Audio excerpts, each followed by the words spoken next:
राज्यावर 9 लाख कोटींचं कर्ज कुणी केलं असा सवाल संजय राऊतांनी केलाय। कोणत्या योजनांमुळे राज्यावर कर्ज झालं असा सवाल राऊतांचा आहे। आर्थिक शिस्त लावणारे अजितदादा यावर भाष्य करणार का असा सवाल देखील राऊतांनी केलाय। तर 2-3 वर्षांनंतर राज्याला कर्जातून बाहेर काढणं कठीण असेल असं वडेट्टीवार यांचं म्हणणं आहे। या महाराष्ट्रावर 10 लाख कोटीचा वर कर्जाचा डोंगर पुण्यामध्ये झाला। राज्याची आर्थिक दुरावस्था इतकी कधी झाली नव्हती। आर्थिक शिस्त लावणारे अजित पवार याच्यावरती काही भाष्य करणार आहेत का? दुसरे ते एक डाकू मानसिंग बसलेलेच आहेत अमित शहाच्या कृपेने। की तर डाकू मानसिंगची टोळी आहे। चंबळ खोऱ्यातूनच बहुतेक आले आहेत ते इथे महाराष्ट्र लुटायला। काय होणार या महाराष्ट्राचं?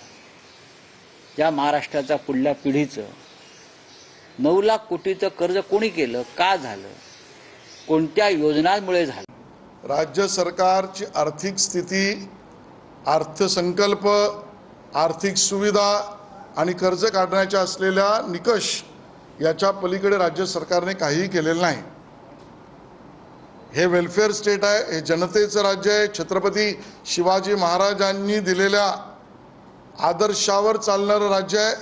त्यामुळे जनहितासाठी कायद्याअंतर्गत राहून अर्थसंकल्पाची चौकट सांभाळून कर्ज काढण्याचे निकष पाळून आम्ही जनसेवा करू, यात गैर काही नाही।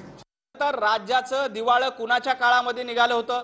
तुम्हाला आठवत असेल तर 100 कोटी वसुलीचं टार्गेट कोण गृहमंत्री असताना दिलं होतं? मुख्यमंत्री उद्धव ठाकरे असताना महाराष्ट्रामध्ये रोज 100 कोटी रुपयाचं टार्गेट दिलं जात होतं। रोज सर्वसामान्य दुकानदारांना, रोज व्यावसायिकांना लुटण्याचं पाप कोण करत होतं? तर उभाटा ठाकरे करत होते। ज्या पद्धतीनं महाराष्ट्रामध्ये खंडणी वसूल करण्याचं काम, खंडणी खोर म्हटलं की महाराष्ट्रात कुणाचं नाव समोर येतं? तर उभाटा गटातल्या लोकांचं नाव समोर येतंय।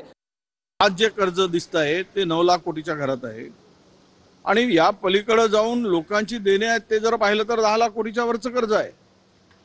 आणि मला वाटतं की पुन्हा 2-3 वर्ष या कर्जातून राज्य बाहेर काढणं कठीण आहे। केंद्र सरकार दर वर्षाला कर्ज वाढवून परवानगी देत असतं। एकीकडे सांगतात 25% पर्यंत कर्ज काढू शकतो स्थूल उत्पन्नाच्या, आणि आता 20% जवळपास गेलेला आहे। ते सांगतील अरे कर्ज तर 25% नाही 50% काढाल, पण आपली कुवत आहे का? आपल्याकडचे रिसोर्सेस आहेत का? आणि आपल्याकडचं सामान्य महाराष्ट्राची एकूण जी या सगळ्या परिस्थितीमध्ये उभं करायसाठी पुन्हा आर्थिकरित्या तर तुमची क्षमता नाही। आपल्या राज्याचा जो जीडीपी असतो त्याच्या 25% कर्ज घेणं हे सेफ आहे। आज आपला जीडीपी माननीय देवेंद्रजी फडणवीस यांच्या नेतृत्वामध्ये 500 ट्रिलियनच्या वर म्हणजे 50 लाख कोटीच्या वर गेलेला आहे। आणि त्या 50 लाख कोटीपैकी 9 लाख कोटी जर कर्ज असेल तर ते 20% कमी आहे। त्यामुळे आपण सेफ झोनमध्ये आहे।